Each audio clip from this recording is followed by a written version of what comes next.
Hello, my dear students. So, this is the third part of the topic sound.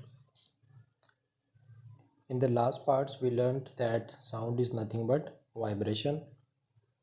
Different experiment we performed. We learned about the production of sound from humans. We learned that sound needs a medium for propagation. Sound can travel through liquid, solid, and gas. But through the vacuum, sound cannot travel. Also we learnt about the function of our ear कि year में कैसे sound travel होता है और वो हमको कैसे सुनाई देता है. We learn about that ear drum is there on which sound waves strike, and that eardrum starts vibrating and it sends signals to the brain. Also we learnt about oscillatory motion. To and fro motion of a pendulum is nothing but oscillatory motion. The number of oscillations completed in 1 second is known as frequency, which is measured in hertz. We learned that what is amplitude. The maximum distance covered is nothing but amplitude. अभी देखना है कि loudness and pitch क्या होता है. See here, एक experiment perform करेंगे. एक ग्लास लेना है, उसको स्पून से शेक करना है, जैसे कि मैंने वीडियो में आपको बताया है. उसको वीडियो में हमने देखा था कि ग्लास को स्पून से हम टैप कर रहे हैं, शेक कर रहे हैं. तो थोड़ा सा अगर आप धीरे से करोगे तो the glass will start vibrating little much. But जितने ज़्यादा हार्ड आप उसको स्ट्राइक करोगे उतना ज़्यादा वाइब्रेशंस क्रिएट होगा. अब हमें एक छोटा सा थर्मोकॉल बॉल लेना है, लाइक यू कैन सी, और वो ग्लास के नज़दीक थोड़ा सा टच करके रखना है. अभी धीरे से ग्लास को स्ट्राइक करना है, धीरे से बजाना है, तो वाइब्रेशन थोड़ा सा क्रिएट होगा और ये जो बॉल है थोड़ा सा मूव होने की कोशिश करेगा, यानी थोड़ा सा एम्पलीट्यूड यहाँ पर तैयार हो रहा है. बट जैसे ही आप ज़ोर से यानी हार्ड स्ट्रक करोगे ग्लास को, ज़्यादा वाइब्रेशन होगा और उसकी वजह से ये जो बॉल होगा it will move some distance long than ago. थोड़ा सा ज़्यादा डिस्टेंस वो मूव होगा. इसका मतलब एम्पलीट्यूड यहाँ पर ज़्यादा हो गया. तो हम यहाँ पे बोल सकते हैं कि जितना ज़्यादा एम्पलीट्यूड क्रिएट होगा उतना ज़्यादा साउंड भी क्रिएट होगा, और जितना कम एम्पलीट्यूड होगा उतना ही कम लाउडनेस भी क्रिएट होगा. So amplitude is depending on loudness, or we can say loudness is depending on the amplitude.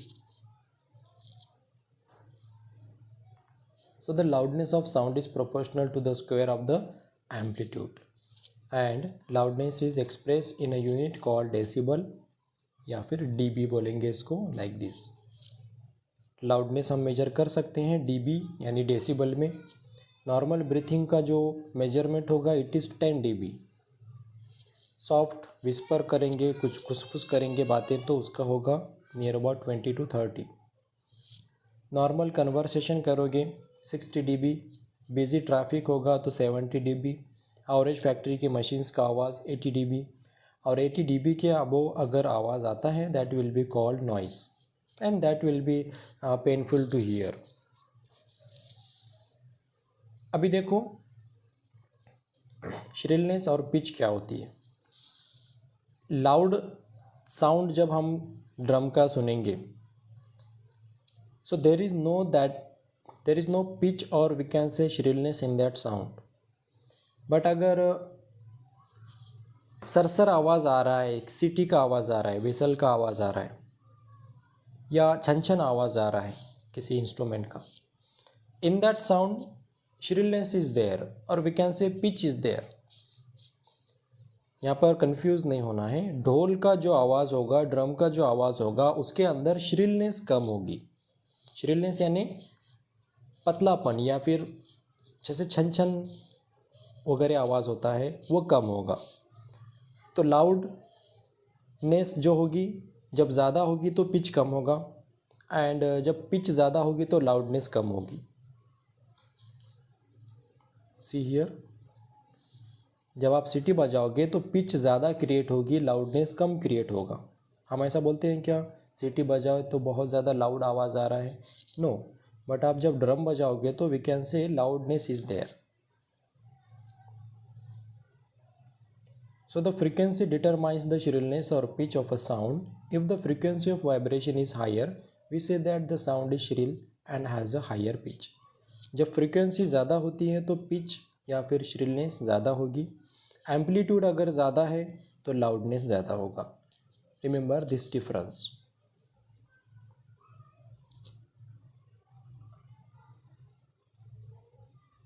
Audible and inaudible sounds क्या होते हैं? We know that we need a vibrating body for the production of sound. Can we hear the sound of all vibrating bodies? कुछ bodies बहुत धीरे धीरे vibrate होते हैं जो साउंड भी प्रोड्यूस करेंगे but we can not hear them. The fact is that sounds of frequency less than about 20 vibrations per second, that is 20 hertz, can not be detected by the human ear. Such sounds are called inaudible. 20 hertz से कम वाले sound human ear detect नहीं कर सकता, so that's why it is called inaudible sounds.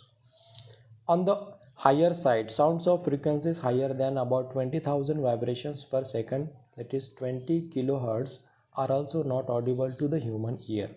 Thus for human ear, the range of audible frequency is roughly from 20 to 20,000 hertz. तो ये हमारी range हो जाएगी, हमारे कानों की सुनने की रेंज हो जाएगी 20 हर्ट्स टू 20,000 हर्ट्स. 20,000 हर्ट्स से ऊपर हम नहीं सुन सकते, हमको वो सुनाई नहीं देगा. 20 हर्ट्स से नीचे का वो भी हमको सुनाई नहीं देगा. But animal can do that. Some animal can hear sounds of frequencies higher than 20,000 hertz. Dogs have this ability. The police use high frequency whistles which dogs can hear but humans cannot. अब आप बोलोगे ज़्यादा sound अगर है तो वो तो सुनाई देना चाहिए ना ह्यूमंस को. 20,000 हर्ट्ज से ज़्यादा है वो तो ऑब्वियसली सुनाई देना चाहिए. बट यहाँ पर लाउडनेस की बात नहीं हो रही है, यहाँ पर बात हो रही है फ्रीक्वेंसी की. आपने ऐसे कुछ इंस्ट्रूमेंट या ऐसा कुछ साउंड सुना होगा जो चूहों को भगाने के लिए काम आता है. रैट रिपेलेंट साउंड बोलकर आता है. You can type in YouTube, you will get so many videos and audios about it. और वो साउंड सिर्फ चूहे सुन सकते हैं because it is high in frequencies. We can not hear them. हमारे लिए वो इनऑडिबल होते हैं. But dogs can hear. Other animals, rat and so many animals like ant, mosquitoes can hear the sounds which are less and about the 20,000 also. The ultrasound equipment familiar to us for investigating and tracking many medical problems works at frequencies higher than 20,000 hertz. कुछ medical instrument होते हैं जो ultrasound create करते हैं body में जो भी हमारे डिफेक्ट है डिटेक्ट करने के लिए. तो उनकी जो फ्रीक्वेंसी होती है 20,000 हर्ट्स होती है जो हमको सुनाई नहीं देती बट वो काम कर लेती है डिटेक्ट करने का whatever the defect is there in body. Next point है हमारा नॉइस एंड म्यूज़िक. अब ये शॉर्ट में आपको मैं बता रहा हूँ because noise pollution we many times we learn the noise pollution. The unwanted noise और unpleasant sound is called noise. The unpleasant sound is called noise. Like in the classroom, if all the students are talking at a time or quarreling, that sound is nothing but a noise. On the other hand, you enjoy sounds from musical instruments, that is the musical sound which is pleasing to our ear. Okay, जो हमारे लिए comfortable होता है सुनने में, that is nothing but a musical sound. So these are the two types which you have to remember. Last में आपको noise pollution दिया है. अब ये कैसे क्रिएट होता है noise pollution? Due to the traffic, due to the horns of the vehicle, due to the industries, due to many talkings. These are the reasons to create the noise pollution. Due to the firecrackers, loudspeakers, explosions, noise pollution is created. High volume songs, kitchen के कुछ appliance रहते हैं हमारे जो आवाज़ करते हैं, that is also reason of noise pollution. So these are the reasons of noise pollution. So what are the harms of noise pollution? Because of the noise pollution our health can be affected. Okay, क्या होता है देखो, hypertension can cause, tension create होता है हमारे mind में. A person who is exposed to a loud sound continuously may get temporary और even permanent impairment of hearing. बहरे भी हो सकते हो ज़्यादा अगर लाउड साउंड या आपके आसपास नॉइज़ पोल्यूशन है, तो बहरे होने की भी पॉसिबिलिटी है. Measures to limit noise pollution, क्या चीज़ें हम कर सकते हैं नॉइज़ पोल्यूशन कम करने के लिए. So we must control the sources of noise, like we should not use horns on road, we should not use loudspeakers in large volumes, we should use machines in industries which are producing low sounds. Also we should use proper home appliances which are producing low sounds. All noisy operations must be conducted away from any residential area. जैसे कि कोई factory होगी तो वो बाहर होनी चाहिए गांव से, शहर से. Noise producing industries should be set up away from such areas. Use of automobile horns should be minimized. TV and music system should be run at low volumes. Trees must be planted along the roads and around buildings to cut down on the sounds reaching the residents, thus reducing the harmful effects of noise pollution. ज़्यादा से ज़्यादा tree को plant करना चाहिए क्योंकि tree forest absorb the noise also. So in this way we can protect ourselves from the noise pollution. In this way the topic is finished. I'll send the exercise of this topic. You have to write question answers of this topic in your notebook.